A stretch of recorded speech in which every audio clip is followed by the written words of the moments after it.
अस्सलामुअलैकुम and a very good morning. जागो लाहौर में आप सबको खुशामदीद कहते हैं जनाब। हंसती मुस्कुराती खूबसूरत सी सुबह के साथ मैं हूं मुनीब आसिफ, इस उम्मीद के साथ कि आप लोग जहां कहीं भी होंगे खैरियत से होंगे।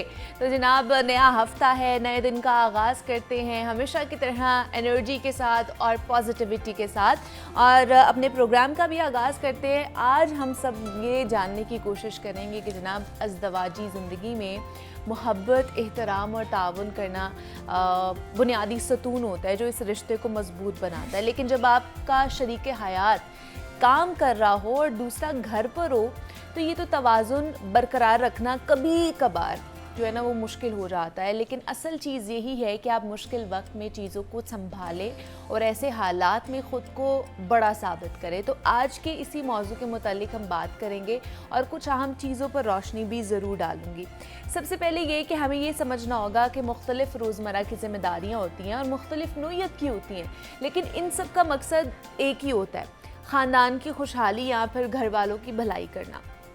और जब एक शरीक हयात या एक पार्टनर काम पर हो और दूसरा घर पर मौजूद हो तो दोनों की जिम्मेदारियां यकसा अहम होती है। ऐसा नहीं होता कि एक की जिम्मेदारी ज़्यादा होती है और एक की कम होती है। तो ऐसी सूरत में हमें ये नहीं समझना चाहिए कि आपका काम आसान है और मेरा काम मुश्किल है, कि दोनों का काम ही मुश्किल होता है। अगर आप बाहर काम करें या आप घर पर भी काम करें, और इस सिलसिले में बहुत से मौक़ों पर हम देखते हैं कि अगर मर्द काम कर रहा हो तो वो, और अगर औरत काम कर रही हो तो वो डोमिनेंट होना शुरू हो जाते हैं। इसी मौके पर ये बात समझनी चाहिए कि शादी कोई हुक्मरानी नहीं होती है, बल्कि ये तो मियाँ बीवी की पार्टनरशिप का नाम होता है, जिसमें कुछ ज़िम्मेदारियाँ हस्बैंड की होती हैं और कुछ ज़िम्मेदारियाँ उसकी बेगम की होती हैं। तो फिर दर्जा बंदी कैसी?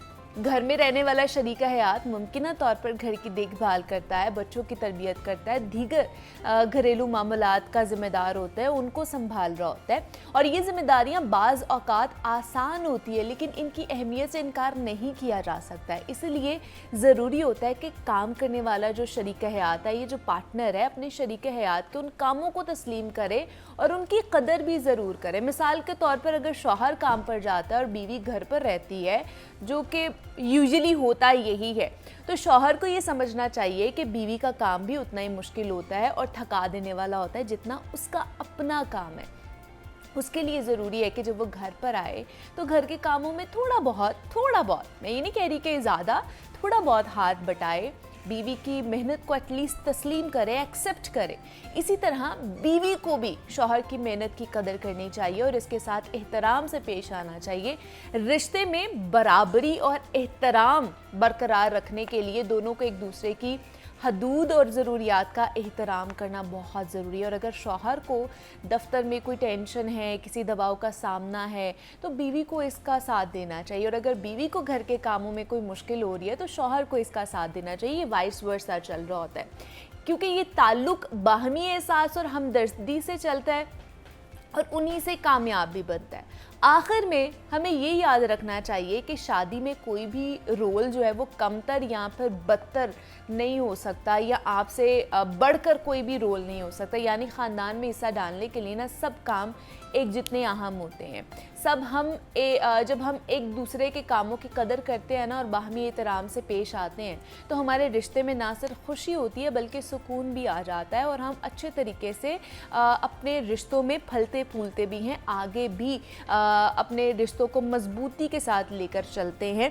तो आज क्योंकि एक कह लें कि मियाँ बीवी के साथ ही ख़ानदान तश्कील पाता है, एक नई जर्नी का आगाज़ होता है, तो उस हवाले से भी ये बड़ा इम्पॉर्टेंट था कि अज़दवाजी ज़िंदगी में किन किन चीज़ों को हमने आगे लेकर चलना है। तो ये तो जनाब हमारा आज का पैगाम हो गया जो हमने अपने प्रोग्राम के आगाज़ में आपके साथ किया है। अभी आगे बढ़ते हैं, और क्योंकि ये नया हफ्ता है, नए दिन का आगाज़ हम कर रहे हैं, और कहा जाता है कि अगर आपको आज का अहवाल पता हो कि आपके स्टार के साथ क्या होने वाला है तो आपकी परफॉर्मेंस कदरे बेहतर हो जाती है। बल्कि बहुत से लोग हैं जो अपने दिन का आगाज़ या फिर अपने हफ्ते का आगाज़ आगाज़ करते हैं अपने स्टार के मुतल्लिक पढ़ के या सुन के कि इस हफ़्ते हमारे स्टार हमें क्या कह रहा है, क्या क्या परेशानी आ सकती है या कितना अच्छा रह सकता है हमारा ये वाला हफ़्ता।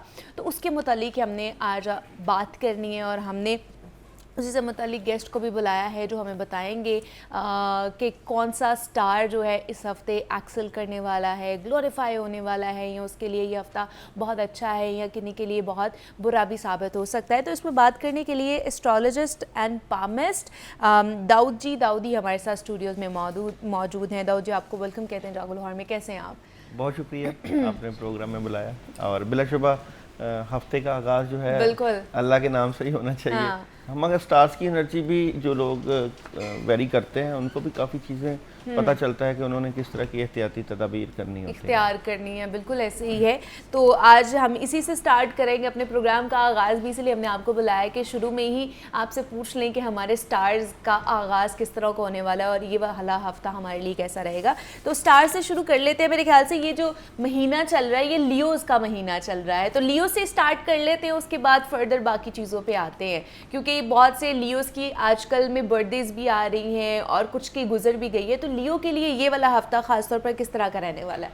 तो देखते हैं जी, story of the week Leo बुर्ज असद सियारा शम्स वालों की स्टोरी टैरो कार्ड से देखते हैं जी, टैरो कि कार्ड लियो वालों के आने वाले वीक की, ये जो वीक जा रहा है इसकी स्टोरी ऑफ द वीक क्या नजर आती है। तो लियो वालों आगाज़ तो थोड़ा सा इनका सुस्त है। अच्छा, सुस्त है। और ये है कि कुछ चीज़ों को लेकर ये परेशान हैं लियो वाले। आई थिंक इनको अपनी सेहत का ख्याल रखना चाहिए और जज्बाती ना हो। अच्छा। क्योंकि जज्बातियत से मामलात में प्रॉब्लम हो सकती है, और ओवरऑल थर्ड पार्टी सिचुएशन भी होगी, इंजॉय भी करेंगे और कुछ मामलात में इनके मामलात बेहतरी की तरफ जाएंगे अगर ये अच्छे तरीके से प्लानिंग कर लें। अच्छा। अपने मामलात की तो बड़ी ज़बरदस्त एनर्जी। एक ख़ास बात का ख्याल रखें कि जो लोग इनके इर्द गिर्द हैं उनसे ये महफूज रहें, चीटिंग हो सकती है, प्रॉब्लम हो सकती है इनको इन चीज़ों से लेकर। कोई डिसीजन लेते हुए भी नज़र आ रहे हैं, 2-3 मामलात इनके साथ से चल रहे हैं जिनमें से कोई ख़ास डिसीजन ले रहे हैं ये। अच्छा। और अगर ये बाहर के कंट्रीज़ में जाना चाहें तो भी इनको फ़ायदा हो सकता है। थोड़े से डबल माइंडेड हैं, अप्लाई कर लें या इस तरह का कुछ अगर सोच रहे हैं तो उनके लिए ये हफ्ता बेहतर हो सकता है। 50-50 है। हाँ, इनकी मैरिज और लव को देख लेते हैं टैरो कार्ड से। लियो वालों की इस वीक में मैरिज और लव रीडिंग क्या नज़र आती है। तो टैरो कार्ड से देखते हैं लियो वालों की इस वीक में मैरिज और लव। मैरिज और लव में कुछ मामला से मुतल्लिका ये बाउंड हैं, यानी कि ये जो कार्ड है ना, ये कार्ड है इनको समझ नहीं लग रही कि अपने डिसीजन क्या लेने हैं। तो यहाँ पे ये है कि अगर कोई फैसला करना चाहते हैं, हाँ। ये डिसीजन है, डिसीजन का फैसला कोई करना चाहते हैं तो थोड़ा सा वेट करें, गुस्सा ना करें। अपने सोलमेट से मुतल्लिका गुस्सा को कंट्रोल रखना है, गुस्सा नहीं करना। ठीक है। और लियो वालों का जॉब और बिजनेस का देखते हैं जी, इस वीक में लियो जॉब और बिजनेस कैसा रहेगा।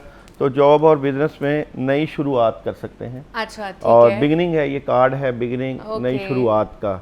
और फिर दूसरा है क्लैरिटी मिल जाएगी इनको अपने जॉब और बिजनेस में क्या करना है। और फिर कोई अगर सीवी वगैरह जमा करवानी है तो करवाएं, आपको वहाँ भी अच्छी मदद मिल सकती है। मतलब ओवरऑल जो है ना वो बेहतर है। 70-30 का कुछ मार्जिन आ रहा है, बट अच्छा गुजरेगा। उसके बाद हम विर्गो पे आ जाते हैं। लियो के बाद विर्गो, उनका किस तरह का हफ्ता रहेगा? विर्गो बुर्ज सुमला वालों की स्टोरी ऑफ द वीक देखते हैं जी। विर्गो इस वीक में विर्गो बुर्ज सुमला अर्थ साइन के साथ ताल्लुक़ है। तो विर्गो की स्टोरी ऑफ द वीक बहुत सॉलिड किस्म की मदद मौजूद है इनके साथ। आगाज़ बहुत ज़बरदस्त है विर्गो वालों का, क्योंकि ये जो एनर्जी है ये है आपके मुस्तकिल फ़ैसले, सॉलिड फ़ैसले और मजबूत किस्म की कम्युनिकेशन। सेकंड एनर्जी में भी आपका द सन का कार्ड कामयाबी शो करवाता है। आप ज़्यादा से ज़्यादा कामों में हाथ डालें, पॉजिटिव रहें और पॉजिटिव होकर काम लेकर चलें। कुछ एक बड़ी चेंजिंग आ सकती है विर्गो वालों से मुतल्लिका। हाँ, ये नेगेटिव इस बात से कि कुछ मामलात में अगर डिले या उदासी रहेगी तो उससे बचें, और कोई दोस्त अहबाब इनकी मदद भी कर सकते हैं। विर्गो वालों की पार्टनरशिप भी अच्छी हो सकती है इस वीक में। जिम्मेदारियों का बोझ बढ़ सकता है विर्गो वालों के ऊपर। ये है कि नेगेटिविटी से बचें। जॉब और बिजनेस की हम एनर्जी देख लेते हैं विर्गो वालों की इस वीक में। जॉब और बिजनेस की एनर्जी क्या नज़र आती है? तो जॉब और बिजनेस की एनर्जी में एक बात यह है कि एतमाद अपने आप पे ही करें, किसी के ऊपर पूरे डिपेंड ना करें, अपने सही। फैसले खुद करें। ठीक है। जॉब और बिजनेस में कोई भी फैसला करना हो तो। और मैरिज और लव लाइफ की मैरिज के रीडिंग वाले देखते से। हैं जी। मैरिज और लव विर्गो इस वीक की, तो मैरिज और लव में अच्छी अपॉर्चुनिटीज़ हैं, अच्छी खबरें हैं, लेकिन कुछ मामला से मुतल्लिक़ मशवरा इनको कर लेना चाहिए अपने पार्टनर्स के साथ। हाँ ठीक है, ये उनके लिए अच्छा है। ओवरऑल तो मेरे ख्याल से अच्छा ही गुजरा है। देन आ जाते हैं हमारे पास लिब्रा। बुर्ज मेज़ान और तराजू आप लोगों का साइन है। तो लिब्रा वालों की स्टोरी ऑफ द वीक देखते हैं टैरो कार्ड से। लिब्रा वालों के आने वाले वीक की स्टोरी ऑफ द वीक। अच्छा जी, स्टोरी ऑफ द वीक में बड़ी तब्दीली, ये अच्छा। कार्ड है बड़ी तब्दीली, चेंजिंग का। यहाँ पे आपको एहतियात भी करनी है और बड़ी तब्दीली की तरफ आप जाएंगे। ठीक है। सेकंड कार्ड की एनर्जी में ये है कि अपनी बातें अपने तक रखिएगा, क्योंकि यहाँ पे जो बातें अपने तक रखेंगे उससे आपको फ़ायदा मिलेगा। थर्ड कार्ड की एनर्जी में जी, थर्ड पार्ट की अगर आपने अपनी बातों को आगे किया या फैलाया तो नेगेटिविटी प्रॉब्लम आ सकती है, क्योंकि द डेविल कार्ड प्रॉब्लम पैदा कर सकता है आपके मामलात तो में। इसलिए जो भी कर रहे हैं लिब्रा वाले वो अपने तक ही रखें वो चीज़ें। बिल्कुल। और अगर नई शुरुआत करना चाहते हैं तो कोशिश करें रूहानी मामला से मदद लें, क्योंकि यहाँ पे टेम्परस का कार्ड आपकी रूहानियत को शो कर रहा है। तो इस वीक में आपकी रूहानियत बढ़ सकती है, लेकिन नजरेबाज और बुग़्ज़ हसद कीना से बचना है, क्योंकि ये ब्लैक जो कैट है ये आपके मामलात रोक सकती है। तो जॉब और बिजनेस भी देखते हैं जी लिब्रा वालों का इस वीक में जॉब और बिजनेस कैसा नज़र आता है। तो जॉब और बिजनेस की एनर्जी बड़ी ज़बरदस्त है। यहाँ पे आप फ़ायदा उठाते हुए नज़र आ रहे हैं माली तौर पे, और जितना आप कम्युनिकेशन करेंगे, राब्ते बढ़ाएंगे, उतनी ही ज़्यादा आपको मदद मिलेगी, लेकिन फिर भी सोच समझ के फैसले कीजिएगा। लव रीडिंग देख लेते हैं लिब्रा की इस वीक की। लव रीडिंग की बात करें तो लव रीडिंग में एहतियात करिएगा। अगर कोई फैसला करना हो या किसी मामले में आप डबल माइंडेड हों तो अपने पेरेंट्स से मशवरा कीजिए, बड़ों से मशवरा कीजिए, या शादी के मामलात हों या रिलेशन के मामलात हों, बड़ों को साथ लेकर चलिएगा। ठीक है, तो ये भी उनके लिए भी अच्छा है। आगे आ जाता है हमारे पास स्कॉर्पियो, बिच्छू आ जाता है हमारे पास। हाँ जी, स्कॉर्पियो बुर्ज अकरब वाटर साइन के साथ ताल्लुक़ है। तो स्कॉर्पियो वालों के इस वीक की story of the week, Scorpio बुर्ज अकरब की इस वीक की स्टोरी ऑफ द वीक। अच्छा, स्कॉर्पियो वाले इस वीक में बड़े मुशावरत और बड़े पॉजिटिव ताल्लुक़ के साथ लेके चलने वाले हैं। बातचीत बड़ी अहम है इन लोगों के लिए। अच्छा, काफ़ी ज़्यादा काम है स्कॉर्पियो के पास इस वीक में। अगर आप मीडिया के साथ ताल्लुक़ हैं, क्योंकि ज़्यादा स्कॉर्पियो मीडिया से भी और ताल्लुक़ रखते हैं, इनकी एनर्जी ऐसी ही होती है, तो काम का काफ़ी बर्डन है। हो सकता है इनके ऊपर। ठीक है। कुछ बातों को लेकर आप प्रेशर में हैं, आपने प्रेशर नहीं लेना, अपने मामलात को पॉजिटिव लेकर चलना है, दबाव की बजाय पॉजिटिव चलना है। ओवरऑल आप इस वीक में फ़ायदा उठाते हुए नज़र आ रहे हैं। पॉजिटिव एनर्जी है आप लोगों की। ठीक है। यहाँ पे आपकी जॉब और बिजनेस की एनर्जी भी देख लेते हैं। तो स्कॉर्पियो वालों के इस वीक के जॉब और बिजनेस की एनर्जी क्या है। तो जॉब और बिजनेस में आप बिल्कुल अच्छी पोजीशन पे हैं, पैसे आ रहे हैं, पुरसुकून तरीके से अपने मामलात को चलाते हुए नजर आ रहे हैं। लव रीडिंग देख लेते हैं जी स्कॉर्पियो वालों की इस वीक की लव रीडिंग कैसी नजर आती है। तो लव रीडिंग की बात करें तो जज्बाती ना हो आप, और जज्बाती हो के बहस, तकरार और गुस्सा नहीं करना। अगर आप नॉर्मल रहेंगे तो आपके मोहब्बत, पार्टनर्स या जो भी मामला आपके रिलेशन से मुतल्लिक हैं वो ठीक हो जाएंगे, और मुझे लगता है कि ठीक होने की तरफ ही जा रहे हैं। वाह जी वाह। स्कॉर्पियो के लिए तो मेरे ख्याल से बड़ी अच्छी अच्छी बातें हुई हैं, तो वो लोग आज खुश हो गए होंगे जो जो हमें देख रहे हैं, जो कि स्कॉर्पियंस हैं। आगे आ जाते हैं जी सेजिटेरियस, उनके लिए किस तरह का वीक ये रहने वाला है। सेजिटेरियस बुर्ज कॉस वालों के इस वीक की स्टोरी ऑफ द वीक देखते हैं जी। सेजिटेरियस इस वीक की story of the week tarot cards की एनर्जी से बड़ा डिसीजन लेते हुए नजर आ रहे हैं, और अपने डिसीजन के ऊपर आपकी पूरी तवज्जो है। 2-3 काम आपके माइंड में हैं। अच्छा, ये अगर आप बड़ा डिसीजन लेंगे तो आपको अपने तक रखना है। ये जो भी मामला आप कर रहे हैं अपने तक ये एनर्जी रखिएगा। दूसरा ये कि आपकी कामों के ऊपर पूरी निगाह है, आप सब कामों के ऊपर निगाह रख के बैठेंगे, आपने किस तरह करना है, किस तरह अपने मामला को हैंडल करना है, और कामों में मसरूफ नजर आते हैं और ज़्यादा काम करेंगे, अचीवमेंट हासिल करेंगे, कामयाबी हासिल करेंगे। माली तौर पर फजूल खर्ची से थोड़ा सा बच के रहिएगा। ठीक है। आपका जॉब और बिजनेस देखते हैं जी सेजिटेरियस का इस वीक का जॉब और बिजनेस की एनर्जी। जॉब और बिजनेस में आपको कामयाबी मिलेगी। अगर आप जॉब कर रहे हैं तो तरक्की हो सकती है, और पैसे आ सकते हैं वाह जी कैरियर वाह। वाइज, और नई शुरुआत हो सकती है। तो क्या बात बहुत है। ज़बरदस्त एनर्जी है जॉब और बिजनेस की। लव रीडिंग देख लेते हैं जी आप लोगों की, सेजिटेरियस की इस वीक की लव रीडिंग की एनर्जी, कार्ड्स की एनर्जी से लव रीडिंग भी आपकी पॉजिटिव और ज़बरदस्त, ओहो क्या यानी बात कि है। आप अच्छे फैसले करेंगे, क्योंकि यहाँ पर दी सन का कार्ड पॉजिटिव एनर्जी एनर्जी के घर की साथ ही तरफ से ओके। आपको सपोर्ट मिलती हुई मतलब नजर ये आती हफ्ता है। बड़ा अच्छा गुजरने जी। वाला है सेजिटेरियस के लिए, क्या बात है। आगे आ जाते हैं जी कैप्रिकॉन्स। कैप्रिकॉन्स के लिए किस तरह का हफ्ता रहने वाला है ये? कैप्रिकॉन बुर्ज जद्दी वालों की एनर्जी देखते हैं जी। कैप्रिकॉन वालों के आने वाले वीक की story of the week, Capricorn आने वाले वीक की स्टोरी ऑफ द वीक क्या नज़र आती है कैप्रिकॉन वालों की। तो कैप्रिकॉन वाले इस वीक में अगर आप अप्लाई करना चाहते हैं, बाहर जाना चाहते हैं, स्टूडेंट खासकर अगर अप्लाई करके बाहर जाना चाहते हैं, तो अच्छी स्टार्स की पोजीशन आपकी नज़र आती है। अच्छा, आपके माइंड में कुछ सोचों का प्रेशर है, यानी कि आप नेगेटिव सोच भी रहे हैं, पॉजिटिव, जिसकी वजह से आपके काम रुक रहे हैं, क्योंकि यहाँ पे बहस तकरार और लड़ाई झगड़ा आपके मामला रोक सकता है। थर्ड कार्ड की एनर्जी में यह है कि इसके बावजूद आपको अल्लाह ताला की मदद होगी, किस्मत की देवी मेहरबान होती हुई नज़र आ रही है, क्योंकि एस ऑफ कप आपको कामयाबी की तरफ लेकर जा सकता है। तो अच्छी एनर्जी है स्टोरी ऑफ द वीक में। जॉब और बिजनेस देख लेते हैं जी आप लोगों का, कैप्रिकॉन वालों का इस वीक का जॉब और बिजनेस कार्ड की एनर्जी। जॉब और बिजनेस बिल्कुल ज़बरदस्त है, डिटर्मिनेशन से लगें। ये जो आप मायूस हो जाते हैं अपने काम करते करते, ये जो उदासी है ये काम रोकती है, तो काम जज्बे से करें, काम हो जाते हैं, परेशान ना हो। और लव रीडिंग देखते हैं जी आप लोगों की, कैप्रिकॉन वालों के आने वाले वीक की लव रीडिंग की बात करें तो लव रीडिंग आप लोग बहुत पॉजिटिव है। आप अपने पार्टनर्स के साथ सुकून महसूस करेंगे, एंजॉय करेंगे ये, और अच्छा वे है, वक्त गुजरने वाला है। सही है। उसके बाद आ जाते हैं जी एक्वेरियस। एक्वेरियस के क्या सूरत हाल है? एक्वेरियस बुर्ज दिल्लो वाले इस वीक में क्या एनर्जी लेके रखते हैं। तो एक्वेरियस वालों के आने वाले वीक की स्टोरी ऑफ द वीक, तो एक्वेरियस वाले बहुत डिटर्मिनेशन के साथ अपने मामलात को कर रहे हैं। आप लोगों के राब्ते बढ़ जाएंगे, आप लोगों की कम्युनिकेशन बहुत स्ट्रॉन्ग हो जाएगी, और एक्वेरियस वालों को क्लैरिटी मिल जाएगी अपने मामलात से मुतल्लिका, और ये क्लैरिटी आपके मामलात में आपको बहुत ज़बरदस्त करी। कोई बड़ी खबर आ रही है एक्वेरियस वालों के लिए, माली तौर पे माली खबर है। आप अगर घरेलू ख़वातीन हैं तो बच्चों के ऊपर एक्वेरियस वाले तवज्जो देती हुई नज़र आ रही हैं, और सफ़र भी पेश आ सकता है। ओवरऑल अच्छा है। अच्छा। तो ये 50-50 मेरे ख्याल से सबके लिए थे, अच्छा भी था बुरा भी बताया दाऊद साहब ने कि किस तरह का ये हफ्ता हम सब का रहने वाला है। जो भी जिस भी स्टार में फॉल करता है तो एहतियात करें और बेहतरी की उम्मीद करें, पॉजिटिविटी के साथ आगे बढ़ने की कोशिश किया करें। हमारे साथ दाऊदी मौजूद थे। दाऊद साहब बहुत शुक्रिया आपके वक्त का कि आप यहाँ पर आए और हमारे सितारों का हाल आपने हमें बताया है। जनाब अब कुछ बच्चों के हवाले से बात कर लेते हैं कि बच्चों के ऊपर साइकोलॉजिकल किस तरह का इम्पैक्ट आता है।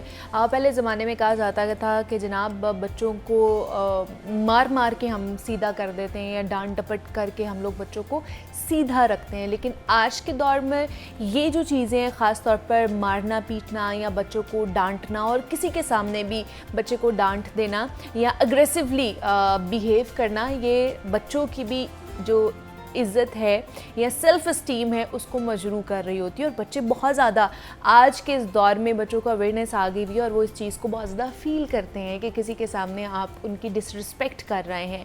तो इसकी वजह से साइकोलॉजिकल क्या क्या प्रॉब्लम आ सकती हैं, बच्चों को किन चीज़ों को फेस करना पड़ सकता है और बच्चों के ट्रेट्स में क्या क्या चीज़ें आ सकती हैं, इस पर आज हमने बात करनी है। और इस पर बात करने के लिए मिस सबीका कुरैशी हमारे साथ स्टूडियोज़ में मौजूद हैं, जो कि साइकोलॉजिस्ट हैं, तो उनसे इस पर बात करेंगे। तो इस पर डॉक्टर सबीका आपको वेलकम कहते हैं जागो लोहार में। कैसी हैं आप? अल्लाह का शुक्र, आप कैसी हैं? मैं भी बिल्कुल ठीक ठाक। अच्छा सबीका, जैसे मैंने बात की है कि पहले ज़माने में बड़ा ये नॉर्मल समझा जाता था, इसको मायूब नहीं समझा जाता था कि बच्चे को डांट डपट भी कर ली, बच्चे को मार भी लिया इवन दो, लेकिन तब के ज़माने में क्या साइकोलॉजिकल चीज़ें थी बच्चों के हवाले से भी, जो हमारा एरा गुजरा या हमसे पहले वाला जो जनरेशन गुजरी है, और वालिदैन की मेंटल स्टेट क्या होती थी जिसमें ये सारी चीज़ें हो रही होती थी?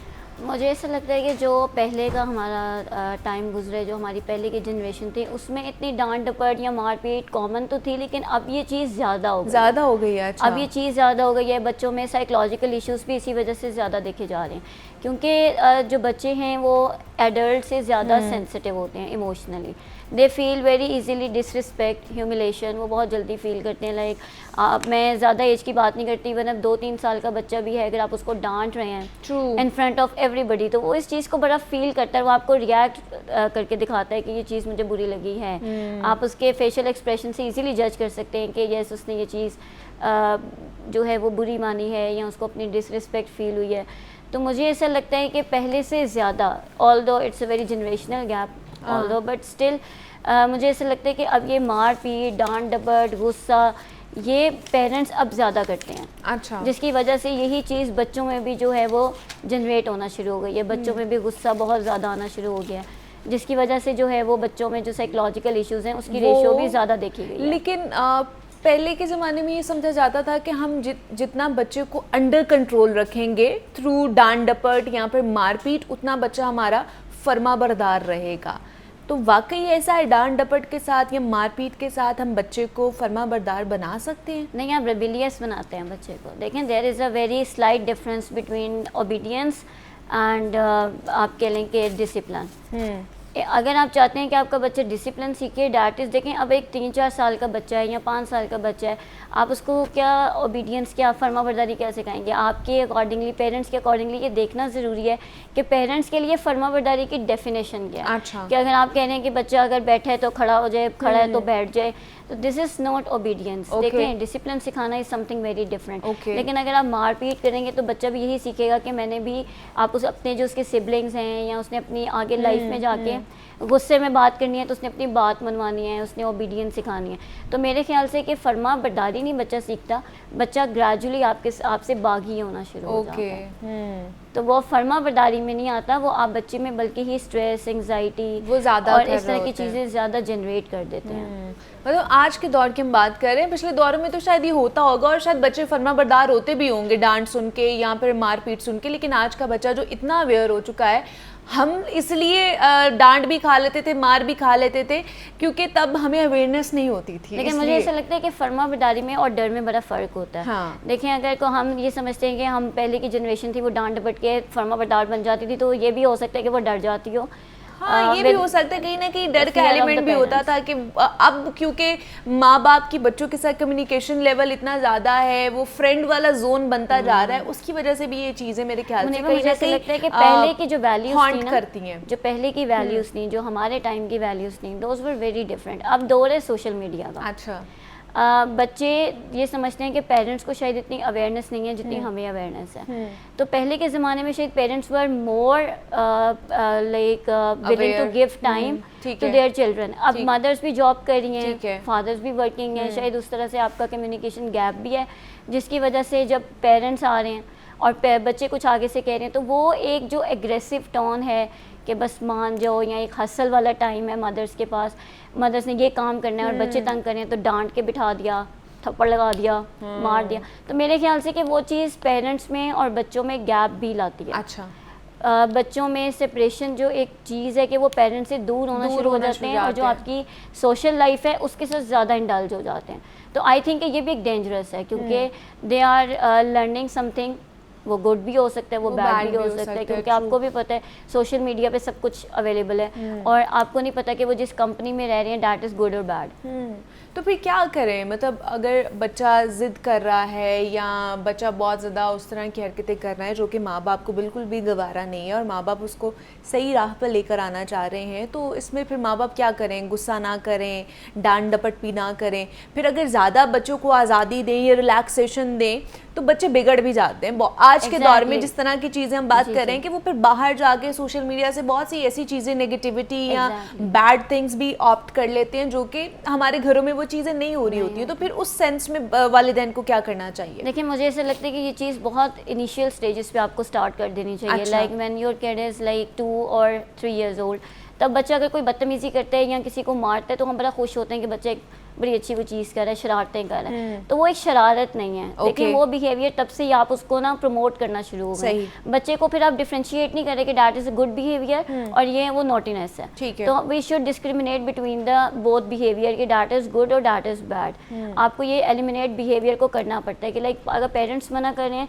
तो बाकी लोग कह रहे हैं कि बच्चा कोई बात नहीं, तो वो जो कोई बात नहीं है ना, डैट इज़ जनरेटिंग और promoting the negative behaviour of the child. तो बेसिकली हमें तभी से बच्चे में, और अगर आपको लगता है कि तब नहीं हो सका और अब चीज़ गुस्सा आ रहा है बच्चे में, या बच्चा बदतमीज़ हो रहा है, या बच्चे में हिटिंग बिहेवियर है, तो मेरे ख्याल से कि इसको ग्रेजुअली आपको प्यार से जो है वो डांट डपट में ये नहीं कहती कि बिल्कुल नहीं करना चाहिए।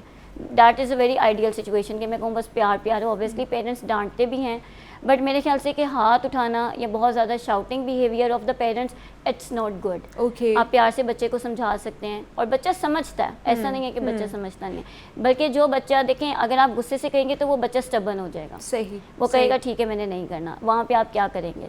तो वो वही बात है कि बच्चा रेबिलियस हो। आई थिंक कि आपको एक पॉजिटिव रीइंफोर्समेंट रखनी चाहिए बच्चे के साथ। बच्चे को जो चीज़ आप प्यार मोहब्बत से, और सबसे बड़ी बात मुझे ऐसी लगती है कि बच्चा ऑब्जर्वेशन से सीखता है।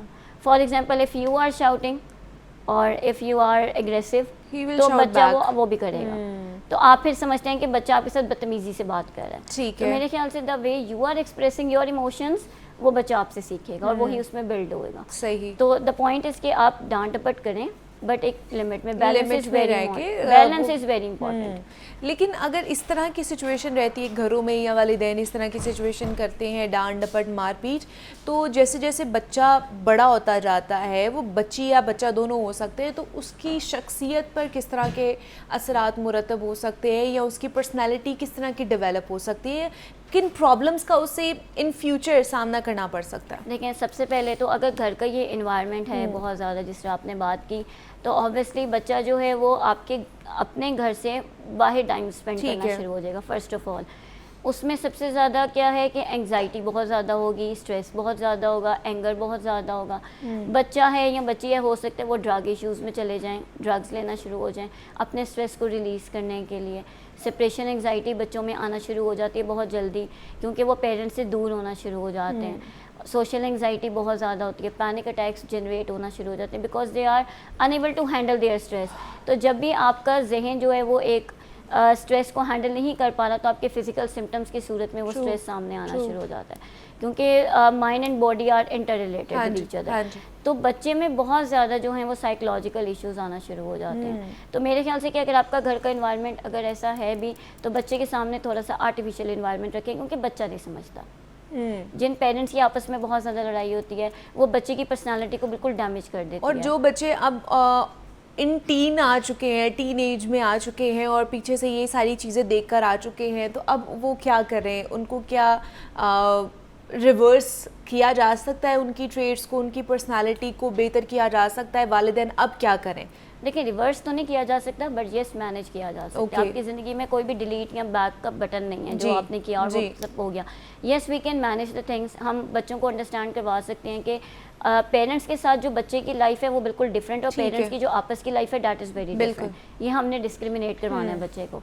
तो मेरे ख्याल से कि हम मैनेज करवा सकते हैं, हम पर्सनालिटी को बेहतर बना सकते हैं, हम बच्चे को ये सिखा सकते हैं कि how you can cope with the stress. आपने इस इन्वायरमेंट में आपका कैसे रिएक्शन होना चाहिए, आपको किस तरह से डील करना चाहिए। इस मैनेजमेंट पे स्टेज पर आके आपको किसी कंसल्टेंट की जरूरत पड़ती है, आप किसी से कंसल्ट करके मेडिकल हेल्प सीख कर सकते हैं। Exactly, if you need it. अगर आपको लगता है कि कोई भी स्ट्रेस ऐसा है, आपकी कोई भी परेशानी ऐसी जो आपकी डेली फंक्शनिंग, देखिए अगर हम टीन एज की या अगर हम स्कूल लाइफ की बात करें, तो इसमें यह है कि अगर आपकी स्कूल लाइफ डिस्टर्ब हो रही है, अगर आपकी पर्सनल आपके रिलेशनशिप डिस्टर्ब हो रहे हैं, आपकी अपनी नींद, भूख, मूड आपका मुतासिर हो रहा है, तो obviously you need a proper clinical consultation. True, वो फिर आप क्लिनिकल कंसल्टेशन करके जो है उस सिचुएशन को मैनेज कर सकते हैं, बेहतर कर सकते हैं, रिवर्सेबल नहीं हो सकती। तो इसलिए जो छोटे बच्चे होते हैं उनके सामने थोड़ा बहुत अपना घर का एनवायरनमेंट बेहतर करने की कोशिश करें। वालिदैन के हवाले से ये बहुत ज़्यादा इंपॉर्टेंट चीज़ है। हमारे साथ में सबिका कुरैशी मौजूद थी। Thank you so much Sabika for coming here. और हम बच्चों के हवाले से बात कर रहे थे कि क्या डांट डपट करना या मारना पीटना बच्चे को ओबीडिएंट बनाता है कि नहीं। यहाँ पे ब्रेक लेते हैं, मिलते हैं इस ब्रेक के बाद।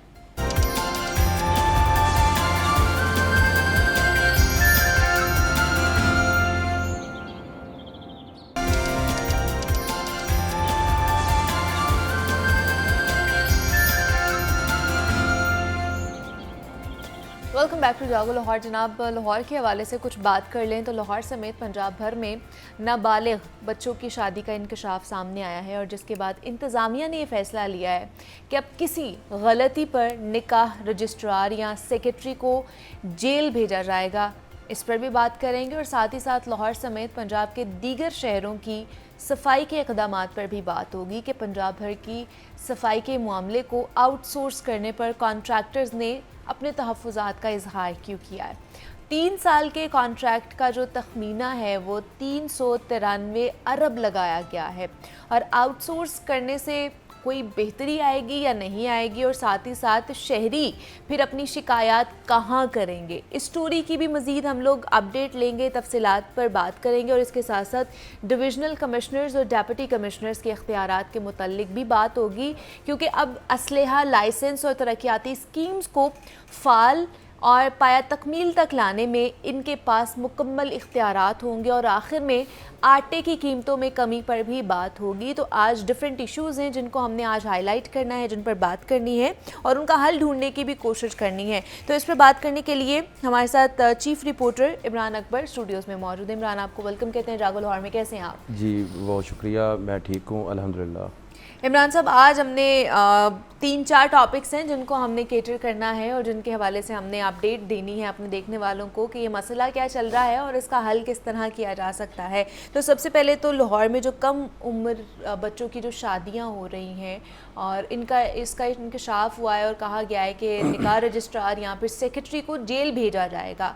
क्या सूरत हाल है, क्यों ये फैसला लिया गया? और पहले भी मेरे ख्याल से ये हमारी कवानीन में मौजूद थी चीज़ें, अमेंडमेंट हुई है या इम्प्लीमेंटेशन अब होना शुरू हुई है? जी मुनीबा, बहुत शुक्रिया आपका। सबसे पहले तो देखने वालों को सबको मुबारक हो। आपकी इजाज़त हो तो दो लाइन अरशद नदीम साहब जो है, जो कहीं भी हम बैठते हैं तो हम उसका जिक्र कर रहे हैं।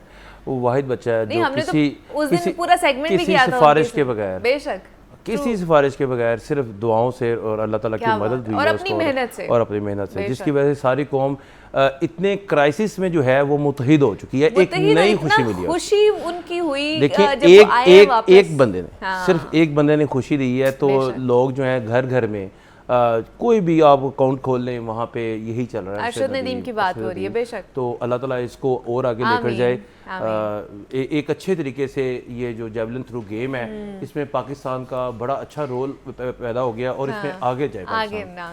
अच्छा जी, आपके जो आज स्टोरीज हैं वो चूँकि हमने पूरा हफ्ता इस पे ऊपर काम करना होता है तो नई से नई चीज़ें आती रहती हैं। तो अभी और भी बहुत सारी थी, मगर हमने 4 ही इसलिए दी कि ये आज छोटे-छोटे टॉपिक इंपॉर्टेंट हैं ये वाले। सबसे पहले तो बात ये मैं आपको बताऊं कि कम उम्री शादी जो है ये एक बहुत बड़ा मसला है।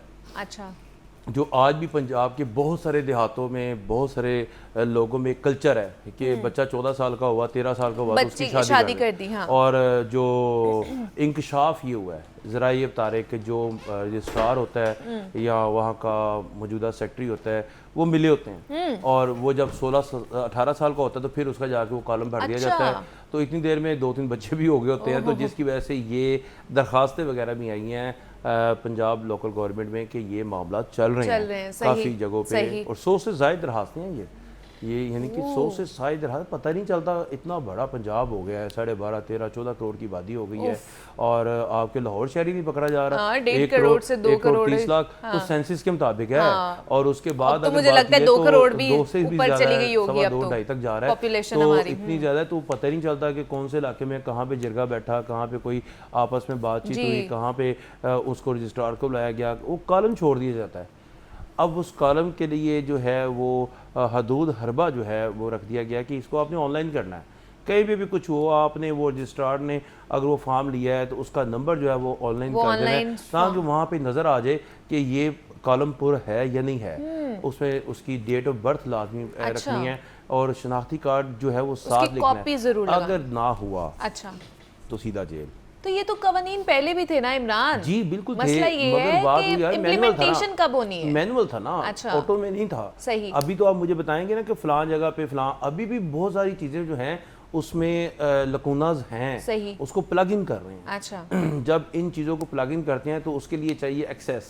एक्सेस मीन कि आपने एंटर मारे तो सामने और सारा डेटा आ गया। अब वो शनाख्ती कार्ड, नादरा, क्योसेक, ये तमाम चीज़ों को जोड़ा गया है ताकि ये कहीं पे भी प्रॉब्लम्स अभी भी आ रही हैं, मगर कुछ ना कुछ बेहतरी की तरफ जा रहे हैं, क्योंकि आजकल के वक्त में भी ज़माना जाहिलियत है, तो उसकी वजह से ये तमाम चीज़ें जो हैं वो सामने रख कर इनको जो है अपडेट किया जा रहा है। अब देखिए ना, एक आपका कानून है, आपकी जो इब्तदा है वही गलत हो गई, तो उसके बाद जब आपने शनाख्ती कार्ड 18 साल की उम्र में बनाने जाना है, तो उसमें आप लिखेंगे जी मैं शादीशुदा हूँ या गैर शादीशुदा हूँ, तो वो बड़ा आ जाता है उसमें ना, कि वो कहेंगे जैसे निकाहनामा लिख रहे हैं, जब निकाहनामा लिख रहे हो कहेंगे हाँ बिल्कुल शादीशुदा है, तो ये कैसे हो, ये तमाम चीज़ें चल रही हैं। मगर इनके जो हैंडलर होते हैं और जो आपको पता है पीछे इनको सपोर्ट करने वाले होते हैं, वो सारे मिल मिला कर ही काम करवाते हैं। अच्छा जी, करवा लेते हैं, देख लेते हैं। तो हमारे यहाँ पे पंजाब में अभी भी ये चीज़ें हैं जिनके लिए काम होना अभी बहुत ज़्यादा बाकी है। लेकिन आपको लगता है कि इतना बड़ा पंजाब हो चुका है, जिस तरह हम बात भी कर रहे हैं, पॉपुलेशन बहुत ज़्यादा ओवर क्राउडेड मैं तो कहूँगी कि हो चुका है, तो उसमें जो कमिश्नर, डिप्टी कमिश्नर और इनकी तादाद पूरी है या ये सारे इसको संभाल सकते हैं? देखिए, शहर लाहौर का तो आपको पता है 2016 से मसला चल रहा है कि लाहौर के दो लाहौर होने चाहिए, ए लाहौर ए और लाहौर बी, इसको 2 हिस्सों में तकसीम या 3 हिस्सों में तकसीम करना है। मगर शहर लाहौर एक मॉडल शहर है जिसको देख के तमाम शहर चल रहे हैं बड़े। अब देखें ना, आपके सूबे के 8-9 बड़े शहर हैं जिसके 9 डिवीजन कमिश्नर हैं, 36 डिप्टी कमिश्नर हैं। अगर शहर लाहौर के 2 डिप्टी कमिश्नर हो जाएं और 1 कमिश्नर हो, यानी कि शहर लाहौर डिवीजन है, इसमें शहूपुरा, ननकाना और कसूर आता है, तो इसके साथ लाहौर शहर भी है। अब लाहौर शहर की अगर 1 करोड़ 30 लाख आबादी है, तो बाकी 3 शहर हैं, इनकी मिलाकर टोटल तकरीबन 3.5-4 करोड़ आबादी हो जाती है सेंसस के मुताबिक। वैसे तो ये बहुत ज्यादा आबादी है। अच्छा, मकसद ये कहने का है कि अगर 15 लाख घर लाहौर शहर के हैं, 15 लाख घर कह रहा हूँ मैं लाहौर शहर के हैं, तो बाकी भी तो ननकाना, शेखपुरा वहाँ पे भी है। अब ये तमाम आप खुद ही देखें कि कमिश्नर लाहौर बैठे हुए हैं आपके माल पर। अब मामला हो गया कसूर के एक बॉर्डर एरिया में, अब इन कमिश्नर लाहौर को डिप्टी कमिश्नर जो उधर के मौजूद हैं वो बताएंगे। अब ये एक कमिश्नर लाहौर है, वही तो कह रही हूँ, फादर ऑफ लाहौर डिवीजन है, ठीक है। इन्होंने वहाँ पे जाना है, अगर कोई बड़ा मामला आ गया है, फर्ज करते हैं सैलाब आ गया है, रेला आ गया है, इन्होंने उस रात को वहाँ पे कैंप लगाना है, वहाँ पे अपना तमाम सोर्स इक्विपमेंट लगाने हैं, वहाँ पे अपनी कोर टीम बैठानी है जो इनको कवर करती है। तमाम टीमें जो है वो मिलकर उस सैलाबी रेले का मुकाबला तो नहीं कर सकते, मगर उसके लिए इक़दाम कर सकते हैं, तमाम इंतजाम के लिए लोगों को मुतहरिक कर सकते हैं, ऐलानात करो। यही शहर लाहौर में है। शहर लाहौर में एक डिप्टी कमिश्नर है, उसके नीचे जो है इतनी आबादी है, उसके नीचे 5 तहसीलें हैं, 5 असिस्टेंट कमिश्नर हैं, फिर MCL है, उसका अमला है, तमाम मुलाजमीन हैं, तमाम लोग जो हैं वो रोज़ाना की बुनियाद पर ग्राम फरोशी को भी कंट्रोल करते हैं, आपकी बर्थ डेथ सर्टिफिकेट को भी कंट्रोल करते हैं, आपके तमाम शहर की सड़कें, उनकी धुलाई सफाई, ये तमाम चीज़ें एक DC लाहौर के अंडर है। वो इसलिए अंडर से मुराद ये कि इन्होंने सुपरविजन करना होता है, फर्स्ट रिपोर्ट तैयार करनी होती है, उस फर्स्ट रिपोर्ट को इन्होंने CM को बताना होता है कि बड़ा बर्डन है DC लाहौर के ऊपर, बड़ा बर्डन है। यानी कि आप ये इसको कैसे कम किया जा सकता है? हम ये आप ये समझे कि हम एक टॉपिक जो आपके पास है, 4 टॉपिक हैं, मेरे से आप 2 घंटे बात करते रहें तो वो उसके ऊपर बहुत सारी बात हो सकती है। हाँ जी, इतने ज्यादा लकूनात आ जाएंगे कि हम मसाइल की तरफ भी जाएंगे, तो मसाइल का वजह यही है कि कोई भी काम पर जो है, जो बंदे को लगना चाहिए था, जिस बंदे को काम करना चाहिए था, जो इसका एक्सपीरियंस रखता था, जो इसका इंजीनियर जिसे हम एक आम जुबान में कहते हैं, तो वो जो है नहीं होता। वहाँ पे मेन जो काम करने वाला कैसे हल किया जा सकता है इसको? इसका हल यही है कि जो कंप्यूटराइज है, आप नादरा के साथ इसको मुंसलिक रखें। किसी भी मुझे शक पड़ गया तो आप पूरी एंटर मार के दिखा दें, ठीक है, शक खत्म।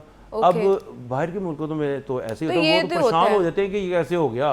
तो यहाँ पर तो परेशान नहीं होते, यहाँ पे और छुपा देते हैं। चले, कंप्यूटराइज्ड हो रही है चीजें तो अब बेहतर होंगी, सीधी तरफ जाएंगी। तो सजाएं कितनी देनी है इन्होंने अगर कोई पकड़ा जाता है? गवर्नमेंट एक्ट है, उसके मुताबिक 6 माह की सजा भी है, 1 साल की सजा भी है, ताकि उसमें जुर्माना भी रखा जा रहा है कि इसमें, ताकि अगले को पता होना चाहिए कि यार ये मैंने इतना बड़ा काम करा दिया है कि जिसकी कोई हद नहीं, और इसके लिए मुझे गवर्नमेंट कम अज़ कम इतना बचा रही है कि अगर मैं ये दे दूं आगे तो तुम सीधा जेल जाओगे, ये जेल जाओगे। तो इस दफ़ा तो उन्होंने रखा हुआ है, मगर उन्होंने साफ कर दिया कि अगर कोई अब केस आया इसके बाद, क्योंकि हेयरिंग्स होती है ना, तो इसके बाद केस आया तो फिर कोई छूट नहीं हो सकती। अब आगे दो चीज़ें रह गई हैं, वो मेरे ख्याल से डिप्टी कमिश्नर से ही मुंसलिक होती हैं। एक तो इजाफी चार्ज मिल गया है कि असलहा जो भी है लाइसेंस उस वाले से भी, दूसरा आटे की कीमतों में कमी वाकई हुई है, इसकी क्या वजह? इसको भी कंक्लूड करते हैं। देखें, असला लाइसेंस का चार्ज अगर 2016 में तुम हुआ था तो 8 साल बाद मिल गया 50 असला लाइसेंस आपने महीने में बना कर देने हैं। और आपको पता है 50 तो एक यूसी में आ जाएं, तो मैं फ़र्ज़ करें आप कहती हैं इमरान मुझे असला लाइसेंस चाहिए, तो मैं कहूँगा तो आपकी तो क्यों लगेगा 6000 के बाद। अच्छा, जाहिर बात है जो सिफारिशें आई हुई हैं सिफारिशों के जरिए बनने हैं ना, तो 50 का कोटा 50 कहाँ पे? ये मैं तो इस चीज़ को नहीं मान। अगर आपने समझौता कर लिया है, आपने अगर इख्तियारात दे दिए हैं तो खुल कर दें, ताकि एक दफ़ा लाहौर शहर में जो रुका हुआ है कम से कम देखें। आप एक चीज़ को देखें, अब 50 दे दिए, 50 जेन्युइन है, जो बाकी बने हैं वो नॉन जेन्युइन है, तो वो नॉन जेन्युइन का जो बाद में जी प्रॉब्लम आएगा आप उसको आएगा। अच्छा, उसके बाद आप आ जाएं, ये जो इनको इख्तियारात तफवीज़ किए गए हैं बहुत अच्छी बात है। अब इसके अंदर भी एक चीज़ थी जिसको प्लग इन किया गया, तो इख्तियारात बढ़ने चाहिए। अब फ़र्ज़ करें डीसी लाहौर का 10 करोड़ का जो है वो इख्तियार है सड़क बनाने का या पैसे जारी करने का, उसको 20 करोड़ कर दिया गया है। वजह क्या हुई? आपकी महंगाई इतनी हो गई कि उस 10 करोड़ में मंसूबा ही नहीं लग रहा, मंसूबा ही नहीं बन रहा, आपकी महंगा हो गया। बिचुमन जो है लुक वगैरह जो है वो महंगी हो गई। आपकी रेत, आपकी बजरी, आपका सीमेंट, आपका सरिया, आपकी मशीनरी, हर चीज़ महंगी हो गई, तो वो 10 करोड़ का प्रोजेक्ट में तो आ ही नहीं रही। तो इसलिए इनके इख्तियारात में इजाफा कर दिया गया कि जो बंदा है उसकी पहले ये पोजीशन थी 50 करोड़ की, अब 1 अरब की हो गई है, डबल महंगाई हो गई है ना। उसको इजाफे में कंसीडर किया जा रहा है, हालांकि लोग ये समझ रहे हैं कि पता नहीं बहुत बड़ा इख्तियार मिल गया। इख्तियार वही है, सड़क वही बननी है जो 10 करोड़ में बननी थी, ये तो पहले किया जाता तो वो हो जाता, क्योंकि उसके एंड पे लिखा हुआ है कि ये तो जो एक इनका बैरियर है उसके मुताबिक इनके जो SOPs हैं जो महकमा फाइनेंस जारी करता है कि इतने में आपने ये मटेरियल खरीदना है सरकारी नोट पे। तो जब वो कंक्लूड करते हैं, कलेक्ट करते हैं एक प्रोजेक्ट को, तो उसमें तो 10 करोड़ आ रहा है, तो 10 करोड़ की वो चीज़ बनती नहीं है, तो फिर इस वजह से इख्तियारात में इजाफा कर दिया गया है। सेकेंडली वज़ीर-ए-आला पंजाब का एक बहुत बड़ा विजन था, आते साल ही फरवरी में उन्होंने ऐलान किया था कि मैं शहरियों को सस्ती रोटी फ्राहम करूँगी, और पहली तकरीर थी उनका ये था कि मैं आटा भी सस्ता करूँगी, और उन्होंने कर दिखाया। ये तो हम मानते हैं। देखें जी, फरवरी, मार्च, अप्रैल, मई, जून, जुलाई, अगस्त आ गया है। अब आपकी रोटी लाहौर शहर में 13 रुपए की आम जगहों पे मिल रही है, सॉरी 14 रुपए की, और 13 रुपए की आपकी शेखुपुरा डिवीजन में कसूर में मिल रही है, 1 रुपया वहाँ पे सस्ती है। इसी तरह आपका लाहौर में 70 रुपये 20 किलो आटे का थैला जो है वो कम हुआ है, 1730 रुपये का हो गया है। 10 किलो आटे का थैला 865 रुपये का हो गया है। शेखुपुरा में 100 रुपये की कमी आई है, 1630 रुपये का हो गया है। अब ये चीज़ें जो हैं दिखाई दे रही हैं कि देखें आपके लाहौर शहर में जगह जगह मंडी लगी हुई है, गंदम ओपन पड़ी हुई है। जैसे गंदम ओपन पड़ी होती है तो वहाँ से लोग जो हैं अपनी मर्जी के रेट उठा लेते हैं। आपका मार्केट रेट के मुताबिक ही नोटिफिकेशन हुआ है, जिसमें नोटिफिकेशन के मुताबिक जो है आपकी शहर लाहौर में 2900 रुपये फ़ी मन गंदम जो है वो इस वक्त मार्केट में ऑन है, यानी कि 2800 से 2900 के दरमियान वो आरती उठाते हैं, उसको चक्कियों में भेजते हैं, मिल्स वाले उठाते हैं, तो उनका रेट तो कम जा रहा है। अब वो जो गंदम है उसकी पसाई होती है जब, तो उसका रेट ये निकला है। वज़ीर खुराक बिलाल यासिन जो हैं इस मामले में बहुत ज़्यादा सेंटिंग है कि मैंने जो है जो वादा किया हुआ है, बाकी काम अपनी जगह, मुझे मेलर तंग ना करें। कब तक ये गंदम की कीमत इतनी रहेगी या कम होती जाएगी? हाँ, दिसंबर में जाके थोड़ा सा क्राइसिस वगैरह आने के चांस हैं, क्योंकि अब जारी बात है दिसंबर आ जाएगा, नई फसल तैयार, अगले अप्रैल में इनको पता लगेगा कि कितने किसानों ने जो है फसल लगाई है, वो कम लगती है। किसानों के साथ हाल हुआ है, वो उसी का आउटकम देखने को मिलेगा कि वो क्या करते हैं, क्या पॉलिसी आती है, वो इनका साथ अब देंगे कि नहीं देंगे। मगर जो एक सियासी कार्ड था जिससे एक सियासी गवर्नमेंट को फायदा होता है, वो वज़ीर-ए-आला पंजाब मरियम नवाज शरीफ ने अवेल कर लिया है लोगों को। देखिए, मैं कह रहा हूँ कि लोग कह रहे हैं सस्ता आटा मिल रहा है, सस्ती रोटी मिल रही है, तो लोगों के दिलों में थी कि लोग खुद बोले कि सस्ता आटा और सस्ती रोटी मिल रही है, तो वो बिजली के रेट बहुत ज्यादा है। इसके ऊपर वज़ीर-ए-आला पंजाब को, वज़ीर-ए-आज़म साहब को कहना चाहिए कि ये किसी तरीके से भी कम करें, ताकि आटा अगर thank you so much Imran साहब, बहुत शुक्रिया आपके वक्त का कि आप यहाँ पर आए, डिफरेंट इश्यूज के ऊपर हमने बात की है, और यहाँ पे ब्रेक लेते हैं, मिलते हैं इस ब्रेक के बाद।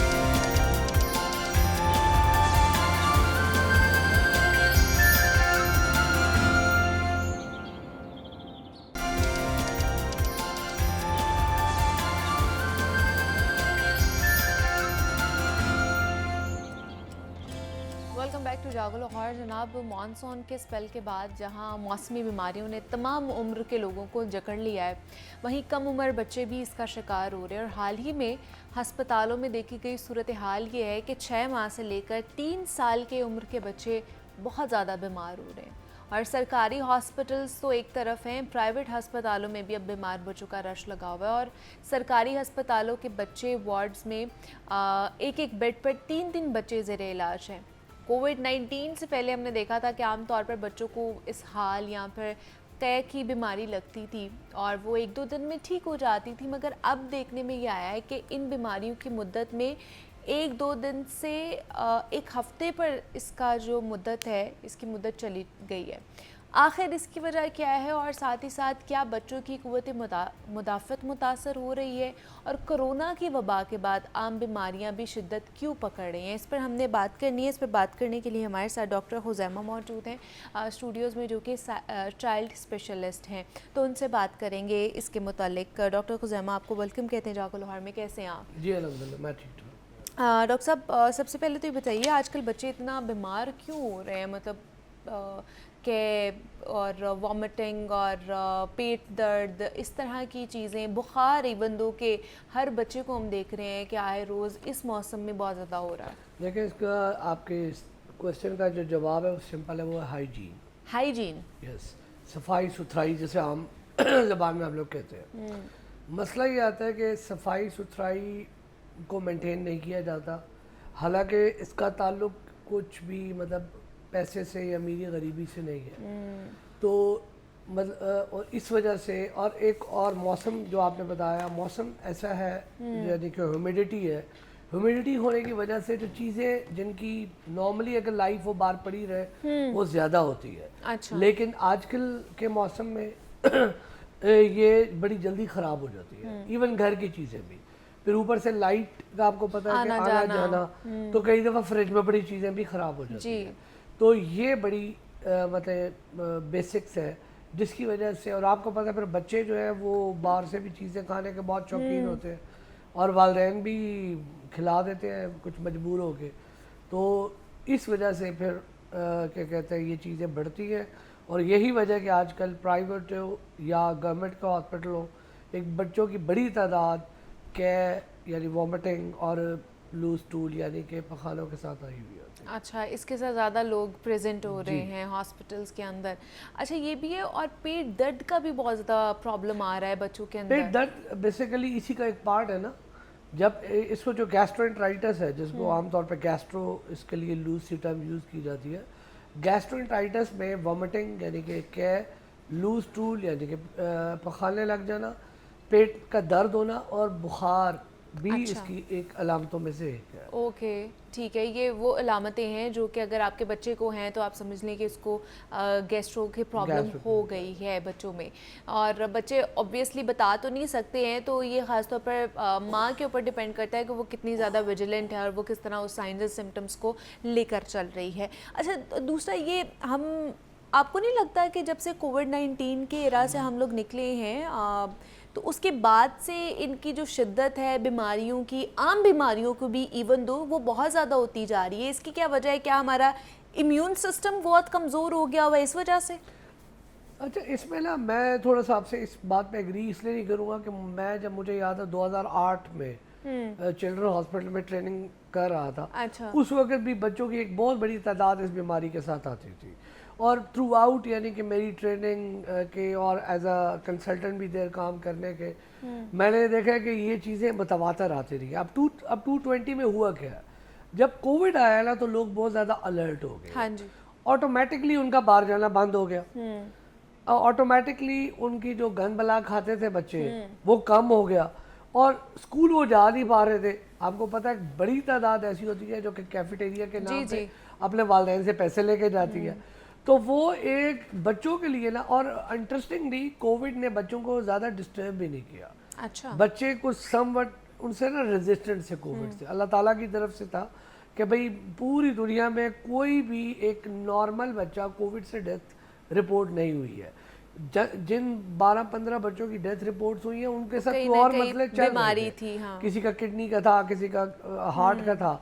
तो ये ना एक जो 1.5-2 साल आप कह रही है ना कि वो उसमें नई रिपोर्टिंग हुई, और उसकी बड़ी वजह ये था कि एक्सपोजर ही नहीं था। अच्छा, लोग वैसे बहुत घबराए हुए थे अपने बच्चों को लेके कि यार ये ना हो कि ये इस तरह करके ऐसे कोविड फैल जाए, क्योंकि आपको पता है कि 2 साल काफ़ी थ्योरीज जो है वो मतलब सर्कुलेट होती रही हैं। तो ये वो ब्लेसिंग इन डिस्गाइज थी बच्चों के लिए बेसिकली।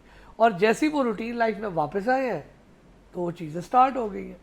जैसे कि मुझे याद है कि जब 220 और 221 तक आपके पास बहुत कम पेशेंट आते थे, इवन सर्दियों में भी अपर रेस्पिरेटरी ट्रैक इन्फेक्शन के और चेस्ट के।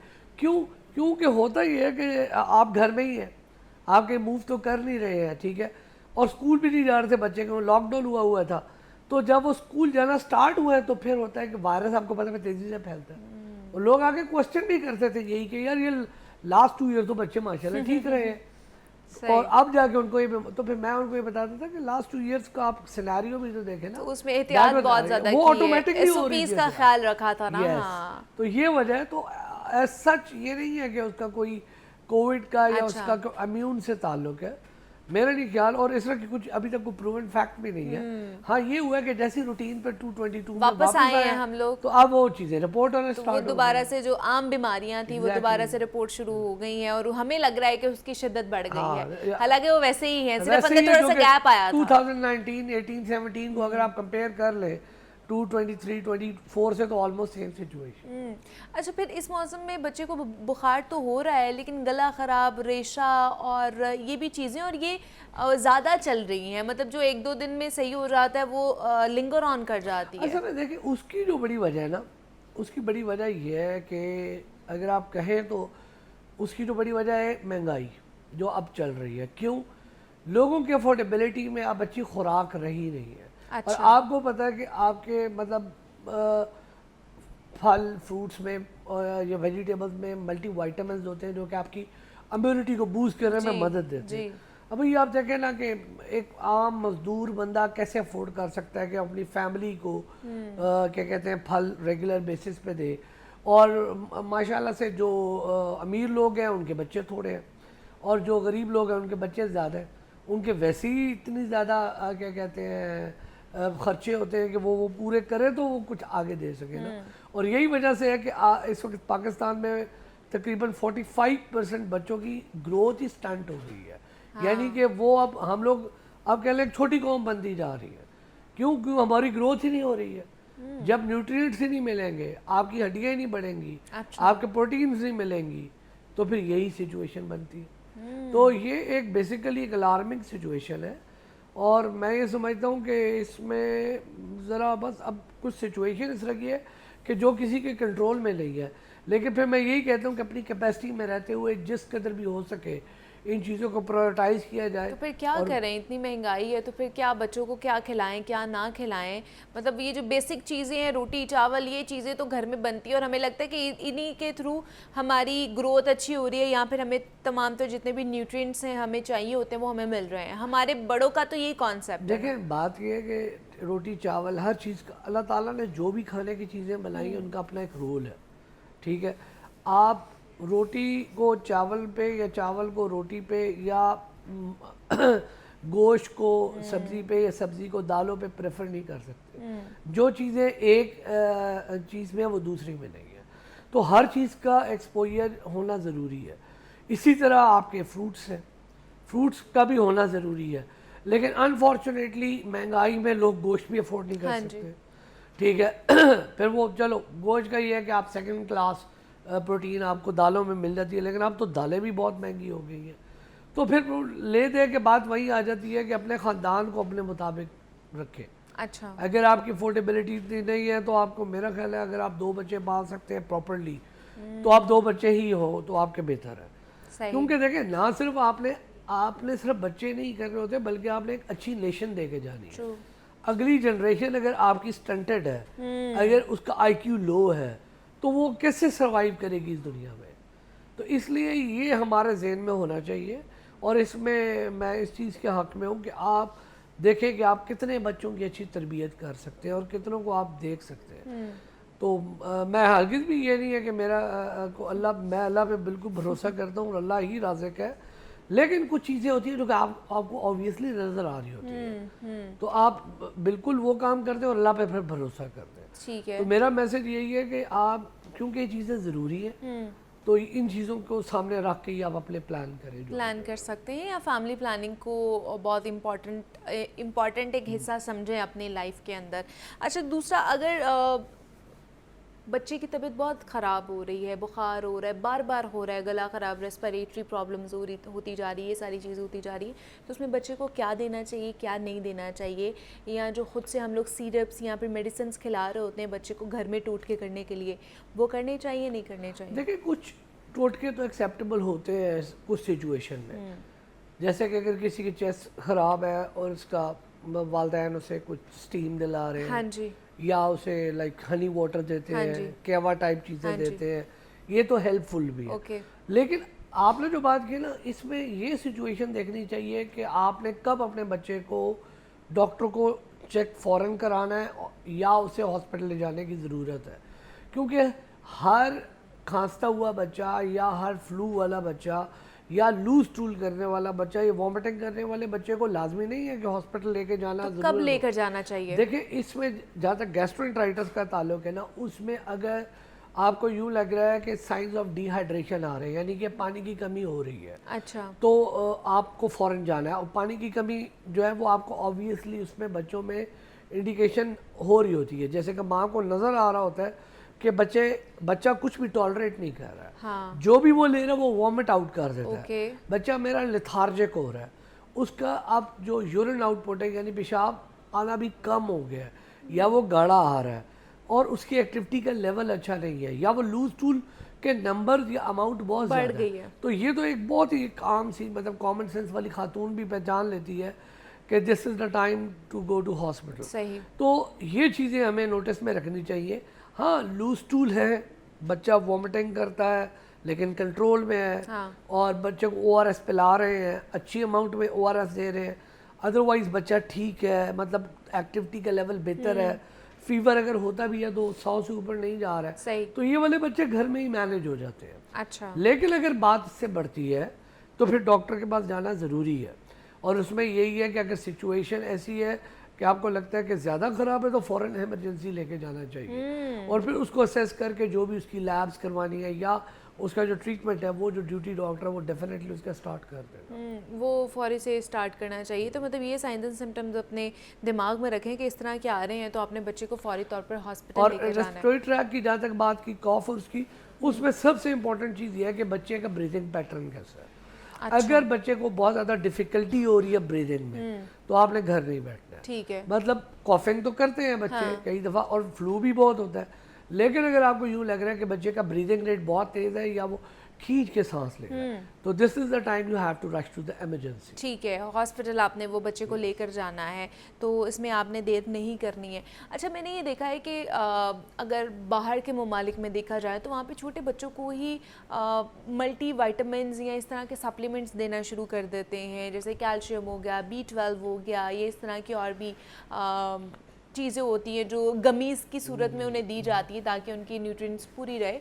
हमारे यहाँ पे क्या कब देनी चाहिए बच्चे को ये सारी चीज़ें, और किस फॉर्म में देनी चाहिए? देखिए, जितने भी सप्लीमेंट्स है ना, मतलब मेरे हिसाब से लास्ट रिजॉर्ट है।